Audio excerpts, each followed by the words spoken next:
لله وكفى وسلام على عباده الذين اصطفى أعوذ بالله من الشيطان الرجيم بسم الله الرحمن الرحيم إن الله وملائكته يصلون على النبي يا أيها الذين آمنوا صلوا عليه وسلموا تسليما صلى الله على سيدنا محمد وآله وأصحابه وسلم صلى الله على سيدنا محمد وآله وأصحابه وسلم بلغ العلا بكماله كشف الدجى بجماله حسنت جميع خصاله صلوا عليه وآله محمد بشر ليس كالبشر بل هو يقوتة والناس كالحجر بلغ العلا بكماله كشف الدجى بجماله حسنت جميع خصاله صلوا عليه وآله معزز مكرم حاضر শুকরিয়া রব্বুল আলামিনের দরবারে যিনি আমাদেরকে হায়াতে বেঁচে রেখে ইমানের শরীর রেখে মসজিদে আসার ও বসার তৌফিক দান করেছেন সেজন্য সকলে বলি আলহামদুলিল্লাহ দরুদ ও সালামের লাখো কোটি হাদিয়া জনাবে মুহাম্মদ রাসূলুল্লাহ সাল্লাল্লাহু আলাইহি ওয়াসাল্লামের রওজা পাকে জিয়ারত ও আমরা হিদায়াত লাভ করেছি মুকাররম হাজিরিন গত জুমা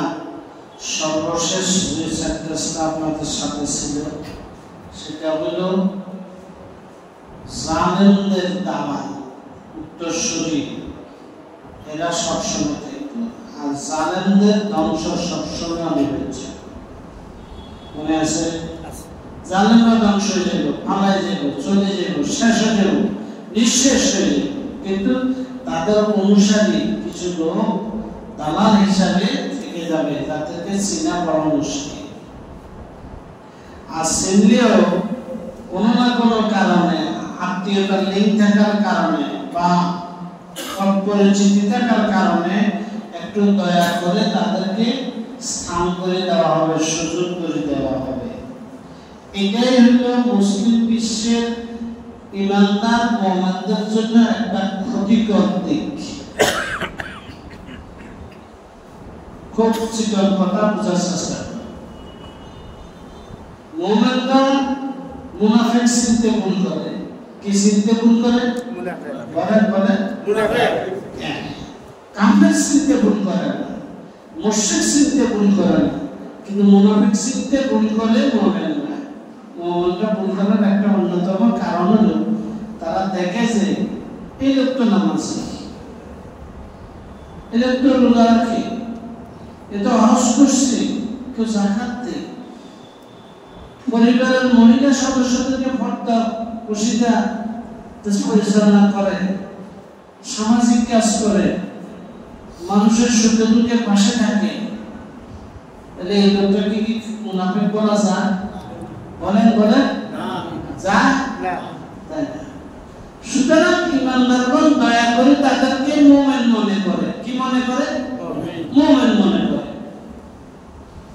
আর ওরা কি করে ওরা মুসলমানদের সাথে থাকি ইমানদারদের সাথে থাকি ইমানদারদেরকে ধোঁকা দেয় ইমানদারদেরকে কি দেয় ধোঁকা দেয় ইমানদারদেরকে কি দেয় ধোঁকা দেয় সূরা বাকারা শুরুতে ইমানদারদেরকে কি দেয় এতটুকু কথা আপনারা কি বুঝেন এই দুই লাইন যা বললাম এটা কি বুঝেন আপনারা হ্যাঁ বুঝলে এবার আসেন আমরা বলি কোরআন শরীফ থেকে বলি কোথা থেকে কোরআন শরীফ থেকে আল্লাহ মুনাফিকদের সম্পর্কে সূরা বাকারার শুরুতে বর্ণনা করছে। প্রথমে বর্ণনা করছে ইমানদারদের কথা, তারপরে বর্ণনা করছে কাফেরদের কথা, তারপরে বর্ণনা করছে মুনাফিকদের কথা। কার কথা? মুনাফিকদের কথা। এখন আমরা ইমানদারগণ দয়া পরবশ হইয়া মুনাফিকদেরকে আর মুনাফিক মনে করি না। মুনাফিকদেরকে আমরা মনে করি আমাদের মতনই ইমানদার, আমাদের মতনই।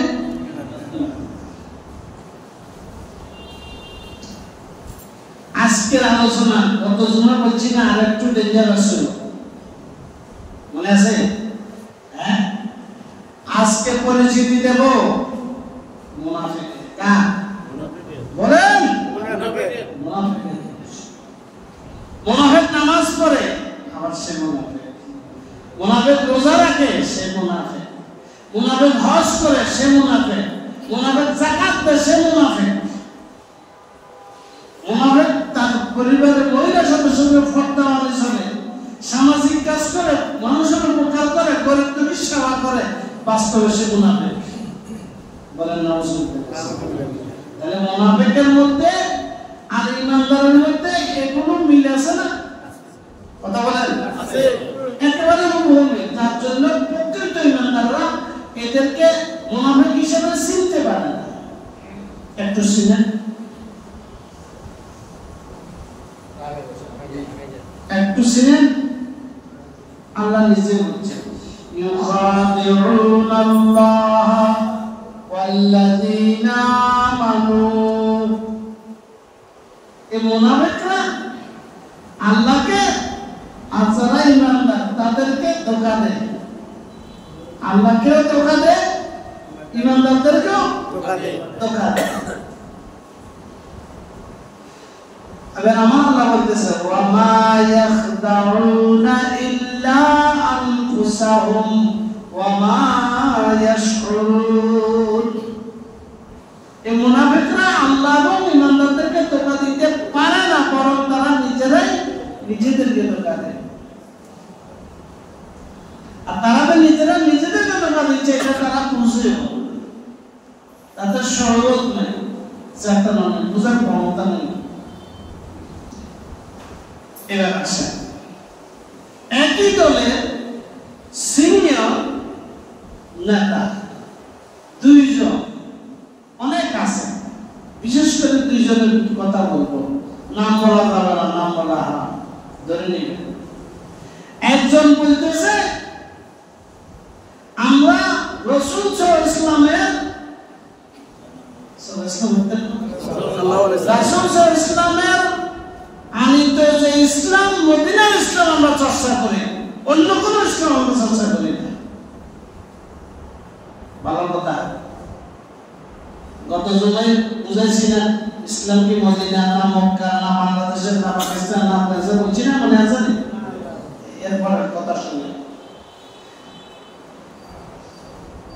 আমি মাদ্রাসা লেখাপড়া করে দেখতেছি মদিনার ইসলাম নামে কোন ইসলাম নাই, মক্কার ইসলাম নামে কোন ইসলাম নাই। ইসলাম হলো মুহাম্মদুর রাসূলুল্লাহ সাল্লাল্লাহু আলাইহি ওয়াসাল্লাম যেই ইসলাম প্রচার করেছেন, কোরআন সুন্নাহ, ওইটাই ইসলাম। এটা কোন স্থানের সাথে বিশেষ নয়, এটা কোন ব্যক্তির সাথে বিশেষ নয়, এটা শুধুই মাত্র মুহাম্মদুর রাসূলুল্লাহ ইসলামের প্রদর্শিত আনিত কোরআন সুন্নাহ ইসলাম। আর এই নেতা বলল কি উনি মদিনার ইসলাম চর্চা করেন, মুখের মধ্যে একটা দাঁড়িয়ে ওঠে, সারা বছর মাথায় টুপি থাকে না, ইলেকশন আসলে তখন মাথায় টুপি ওঠে, আর যখন এই কথাটা বলতে গেছে সেখানে মাথাতে টুপিটা দিচ্ছে। ভালো, আমরা মদিনার ইসলাম চর্চা করবেন, অসুবিধার বিষয় আমরা এটা মেলেই নিলাম। ওনার দলের আরেক নেতা বলতেছে যে আমরা শরিয়াতে বিশ্বাসই করি না। তাহলে একই দলের সিনিয়র দুই নেতা দুই রকম বক্তব্য দিচ্ছে, দুজনে নিজেকে মুসলমান দাবি করে, দুজন নামে মুসলমানের নাম মতো নাম, দুজনে নামাজ রোজা স্বীকার করে, হজ যাকাত স্বীকার করে, দুজনে আলেমদেরকে মহব্বত করে, আলেমরা ডাকলে যায়, আলেমদের সাথে একাত্মতা পোষণ করে এবং মুহাক্কিক আলেমদেরকে বুজুর্গানে দিনে বলে। আর আলেমরাও তাদেরকে বুজুর্গানের দিন বলার কারণে মনে মনে খুব পুলকিত হয়, খুশি হয়েছে, ওনারা তো আমাদেরকে খুব বুজুর্গ মনে করে, আমাদেরকে খুব ভালোবাসে। কিন্তু একবারও কি আলেম ভাইয়েরা এগুলো চিন্তা করছেন? একই দলের দুইজন সিনিয়র নেতা, দুইজনের কথা দুই রকম, তাহলে কি এরা আসলে মুমিন না মুনাফিক? মুনাফিক বলেন। আমি বলবো না, আপনিও বলিয়েন না, বলবে কে? আল্লাহ। এখন এরা ধোঁকা দিতেছে। কি দিতেছে? দুইজনের যখন দুই রকম কথা আমাদের সামনে আসলো ইসলাম নিয়ে, তখনই বুঝতে হবে এরা আমাদেরকে ধোঁকা দিতেছে। কি দিতেছে? ওরা ইমানদারদেরকে কি দিতেছে? ওরা বলতে হবে ইমানদারদেরকে কি দিতেছে? ধোঁকা দিতেছে। আমার আল্লাহ বলছে ধোঁকা দেয়। দিন শেষে, বছর শেষে, সময় শেষে, কাল শেষে এই ধোঁকা ইমানদাররা এই ধোঁকা খায় না, আল্লাহ এই ধোঁকায় ভরেন না। বলে বরং তারা নিজেরাই নিজেদের ধোঁকার মধ্যে পড়ছে, নিজেরাই নিজেদেরকে ধোঁকা দিচ্ছে। দুনিয়াতে তারা পরাজিত হবে, আখিরাতে হাসর ময়দানে মুনাফিক হিসাবে সাব্যস্ত হয়ে জাহান্নামের অতল গহ্বরে চলে যাবে। দায়িত্ব নিয়ে কথা বলতেছে, দায়িত্ব নিয়ে কথা বলতেছে। শুধুই মাত্র ইসলামকে ঠেকানোর উদ্দেশ্য আর মুমিনদেরকে সামনে কলা দেখানোর উদ্দেশ্য। আমরা আপনাদের সাথে আছি, এই যে কলা বাকি গেছে, আপনারা আমাদের সাথে থাকেন। আর বেমালুম মুমিনরা, মুমিনদের মধ্যে বিশেষ করে আলেমগণ, মুমিনদের মধ্যে বিশেষ লোক যারা, তারা কি? বলেন বলেন। আলেম শব্দের অর্থ হলো জ্ঞান। আমার দুঃখ, আমি আব্দুল কাদেরের দুঃখ হয় আমার আলেম ভাইরা যখন জ্ঞান দিয়ে কোনো কিছু দেখতে না পায়, নিজেরা নির্বোধের মতো এরকম গুলোকে সাপোর্ট করে, আমার খুব কষ্ট লাগে। আরে বা আপনি বলেন, আপনি বুঝছেন সেটা বলেন না, বলেন না কেন? আর আপনি বুঝেন না কেন? আমার আল্লাহ বলছেন ফি কুলুবিহিম মারাদুন ফাযাদাহুমুল্লাহু মারাদা ওয়া লাহুম আযাবুন আলীমুম বিমা কানু ইয়াকযিবুন। আমি আল্লাহ এই মুনাফিকদের অন্তরে বিমার সৃষ্টি করে দিয়েছি। শুধু বিমার দিয়েছি তা না, ফাযাদাহুমুল্লাহু মারাদা, আমি আল্লাহ তাদের অন্তরের মুনাফিকের রূপটাকে আরো বেশি বাড়াই দিয়েছি। শুধু মুনাফিকের অন্তরের নেফাকের মুনাফিকের বিমানও সে তার বিমানটা বাড়াই দিয়েছে। আর কি হয়েছে? ওয়ালাহুম আযাবুন আলীম, এদের জন্য আমি আযাবে আলীম বরাদ্দ রেখেছি। আযাবে আলীমের উর্দুতে তরজমা লিখছে মুফাসসির দর্দনাক আযাব। আর এর বাংলা অর্থ হলো এমন আযাব যে আযাবটা কলিজাতে ধরে। কোথায় ধরে? কলিজাতে লাগে। কি জন্য? বিমা কানু ইয়াকযিবুন, এরা মিথ্যা প্রতিপন্ন করে। মিথ্যা প্রতিপন্ন করে কাকে? সত্যকে। সত্য স্বীকার করা। আর সত্য হলো ইসলাম। সত্য কি? দুনিয়াতে সত্য কি? ইসলাম ছাড়া সব মিথ্যা। ইসলাম হলো সত্য। আল ইসলামু হাক্কুন ওয়াল কুফরু বাতিলুন, আল ইসলামু নূরুন ওয়াল কুফরু যুলমাতুন। এখন তো আপনাদেরকে দোয়াটাই ভুলে যাওয়া হয়েছে, দোয়াটা এখন করেন, বক্তব্য করানো হয় না। মোহতারাম হাজির, এবার আসেন প্র্যাকটিক্যাল দেখি। যারা জালেম ছিল 16 বছর, জুলুম করছে না? করছে। তাদেরকে আল্লাহ রাব্বুল আলামিন যে হটাই দিল, এটা তাদের মাথায় এসেছিল না। কোন দুনিয়াবী শক্তি এদেরকে হটাইতে পারবে। এখন এই গত 16 বছরের জালেম, এর আগের জালেম একেবারে অসংস্কৃত জমানা থেকে, অথবা ইসলামের শুরু, অথবা ইসলামের জমানা থেকে যত জালেম, এদেরকে আল্লাহ হটাইছে। কে হটাইছে? আল্লাহ হটাইছে। ও জালেমেরা, শিক্ষা নাও, কোন জালেমে টিকবে না, সব জালেমকে হটাবে কে? আল্লাহ। কেমনে হটাবেন? খুব বেশি শক্তি দিয়ে না, সামান্য শক্তি, টোটকা জিনিস দিয়ে। সামান্য তো তুমি ভয়ের কাফি, নিজের জম নিজে যাবে, শেষ হয়ে যাবে, ভয় ঢুকে যাবে, এক ধাক্কা দিলে শেষ হয়ে যাবে, দেখছে হয়ে যাবে। সুতরাং জালেম হওয়ার চেষ্টা করিও না, জালেমদেরকে পুনর্বাসন করানোর চেষ্টা করিও না, জালেমদের দালাল হইও না। কথা বলেন, জালেমদের কি হইও না? দালাল হইও না। এখন জালেমের দালালদেরকে বলতেছে আপনাদের ভয়ের কোনো কারণ নাই, অমুক আপনাদের পাশে আছে, আমি নাম নাই বলি না, অমুক আপনাদের পাশে আছে। আমরা থাকতে আপনাদেরকে একটা চিমটি দেওয়ারও কেউ থাকবে না, দিতে দেখো না। কত বড় নিরাপত্তার ঘোষণা! এটা উদারতা, ঠিক কিনা? কথা বলেন, উদারতা। আমি জানি আপনারা আমার প্রশ্ন উত্তর দিতে চিন্তা করেন যে পুরো কিনা। এই উদারতা উদারতা না, এই উদারতা হলো ক্ষমতার মস্তক নিশ্চিত করার জন্য জালেমদের দালালদেরকে টানতেছে। কথা বলেন, জালেমদের দালালদেরকে কি করতেছে? টানতেছে। সেকে আমি জানি না, চিনি না, চিনার দরকার নাই, কিন্তু কোন মুমিন, কোন মুসলমান, কোন মুনাফিকের সাথে একাত্মতা হইতে পারে না। কোন জালেমের সাথে কোন ইমানদার, কোন মুসলমান একাত্ম হইতে পারে না। সুতরাং জালেমদের থেকে দূরে থাকবেন, মুনাফিকদের থেকে দূরে থাকবেন, এবং জালেমদের দালাল যারা আছে তাদের থেকে দূরে থাকবেন, তাদের জন্য দোয়া করবেন। আল্লাহ, এরা বুঝিও না বুঝিও জালেমের দালালি করতেছে, তুমি এদেরকে সঠিক হক দাও, হেদায়েত করে দাও। বলেন আমিন।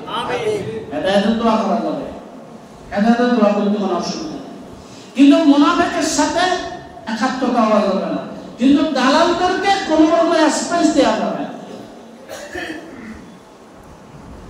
আমার জীবনের একটা ছোট্ট ঘটনা আছে। আমি ছাত্র জীবনে আগামী বছর যে মসজিদের ইমাম আছি, ওই মসজিদে একজন বুড়া ইমাম ছিল, বুড়া হুজুর। আমি ওই এলাকায় প্রায় 8-10 বছর রোজা ছিলাম, মসজিদে নামাজ পড়ছি, মসজিদের খেদমত করতাম, আজান দিতাম, দারুন দিতাম, দরজা খুলতাম, খুলতাম, বিনা পয়সা দিতাম। বুড়া হুজুর পারে না। তখন তো মসজিদের আমাদের এখনের মতন 3-4জন ছিল না। আজান দলীয় হুজুর, একামত দলীয় হুজুর, জারদ দলীয় হুজুর, দুরন্ত দলীয় হুজুর, বান্ধবীয় হুজুর, বেগের হুজুর মানুষ শিখিয়া। তো বুড়া মানুষ পাইত না, আমি একটু করতাম। ফলে ওই এলাকার মুসল্লিরা হুজুর যখন একেবারে অসুস্থ হয়েছে, আমাকে ইমাম বানিয়েছে। তো আমি ইমাম হওয়ার আগে হুজুরের দাওয়াতের হারি গেল দেখতাম, বুঝলেন তো? ইলেকট্রিসিটি ছিল না, বিশাল সমাজ, এই মাথা দাওয়াত দিতে যাচ্ছে, তো হুজুরের হারি গেল, হুজুরের নিতাম বা কেন যেতেন আইতা। একদিন রাত্রিবেলা যাইতেছি এশারের পরে দাওয়াতে, আমি একটু দুর্বল ভাবে হুজুরের সাথে হাঁটতেছি। হুজুর হলো তো বেশ মানুষ, বুড়া মানুষ, চট করে রাস্তায় তার কোনো লোক নাই। আমার বলতেছে রমল বুঝো, রমল, রাস্তা হাঁটতে হলে রমল করে হাঁটতে হবে। আমি চিন্তা করলাম যে রমল তো পড়ে গিয়েছি হজের কিতাবেতে, তাও আবার সাই করার সময় রমল করতে হয়, হ্যাঁ, সাফা মারওয়াতে রমল করা লাগে, তাওয়াফ করতে, খানা খাবার সব করে রমল করা লাগে। রমল মানে একটু জগিং করে জোরসে সব জোরে, স্বাভাবিক গতি থেকে একটু বেশি, এটা হলো রমল। হুজুরে আমার এই কথা বলল যে এই দেখো দেখো দেখো এরকম হাঁটতে হবে। অমুসলিম দেখলে রাস্তার সাইড দিয়ে যাওয়ার জন্য তাকে বাধ্য করতে হবে, তাকে রাস্তার মধ্যখান দিয়ে যাওয়ার জন্য সুযোগ দেওয়া যাবে না, চয়েস নাই। আমি চিন্তা করি দরবেশ মানুষ এই কথা কতদিন, আবার গেছি যেখানে সেখানে মিলাদ পড়ছে, দোয়া করতেছে সব মুজাহিদিনদের জন্য। আল্লাহু আকবার। যারা দ্বীনের জন্য জিহাদ করে, দ্বীনের জন্য কাজ করে, দ্বীন প্রতিষ্ঠার কাজ করে, তাদের জন্য দোয়া করতেছে। কিচ্ছু করি না, দোয়া তো কত মিনিট করছে কোনো হিসাব নাই। মুসল্লিরা জিমাই হয়ে যাইতেছে, তারপর হুজুর দোয়া করতে ফলে কোনো একসময় জিজ্ঞাসা এরকম করলেন কেন? যাওয়ার সময় আমাকে রমণের তালিম দিলেন, যাইয়া আবার মুজাহিদদের জন্য দোয়া করলেন, ঘটনা কি? তো কিছু কথা বলছি, ওটা ওইদিকে আর যাবো না, এক লাইন বলি। সেটা হলো এখন যে যারা জালেমদেরকে টানে, জালেমদের সমর্থন নিয়ে ক্ষমতা যাওয়ার জন্য, না অন্য কিছুর জন্য, বলেন বলেন, শুধু ক্ষমতার জন্য। ইসলামে জালেমদেরকে সহযোগিতা করা হারাম। জালেমের দালালদের থেকে কোন রকমের সহযোগিতা নেওয়া হারাম। তাদেরকে বলতে হবে, থামো, তওবা করো, থামো, তওবা করো। তুমি বেঁচে আছো, এই সমাজে আছো, দেশে আছো, এটাই বেশি। শুকরিয়া আদায় করো, পিছনের কাতারে নামাজ পড়ো, আর সমাজে বৈঠকে বসে পিছনের চেয়ারে বসো। সামনে আসার অধিকার তোমার নাই।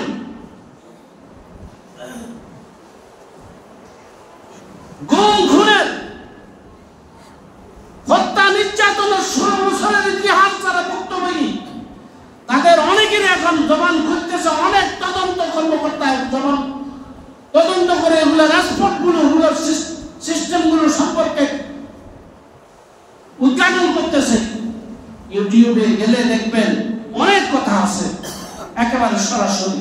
সর্বোপরি সর্বোপরি সর্বোপরি প্যাসিস্ট হাসিনার ফাঁসির যে কোর্টে রায় আছে, সেই কোর্টে ইনভেস্টিগেশন করে যে সমস্ত রিপোর্ট জমা হয়েছে, অডিও ভিডিও সহ সবকিছু প্রমাণিত হওয়ার পরে তো তার ফাঁসির জন্য রায় ঘোষণা হয়েছে, ঠিক কিনা? বলেন বলেন, দেখে আপনারা খুশি না নারাজ? খুশি, একটা হাত তুলে দেখাই দেবেন। আলহামদুলিল্লাহ, নারায়ে তাকবীর। আপনারা শুধু আপনারা না, যারা খুশি হবে না তারা দোষী হবে, আর যারা দোষী হইতে চাইবে না তারা খুশি হবে। কারণ কোন জালেমের শাস্তি না হলে ভবিষ্যতে এরকম আরো জালেম তৈরি হতে থাকবে, ঠিক কিনা? সুতরাং সেটা বন্ধ করার জন্য ইসলামে জালেমদের শাস্তি নিশ্চিত করতে বলা হয়েছে। ইসলামের জালেমকে হবে, আমিও যদি হই আমার শাস্তি নিশ্চিত হতে হবে। আপনি হলে আপনার যে কেউ, রাষ্ট্রপ্রধান হোক আর দল প্রধান হোক আর যেই হোক, তার শাস্তি নিশ্চিত করতে হবে। প্রমাণিত হয় যদি সে জালেম, তবে প্রমাণ হইতে হবে। বলেন তো, 16 বছরের জালেম সরকারের জুলুম প্রমাণ হওয়া কি বাকি আছে? না।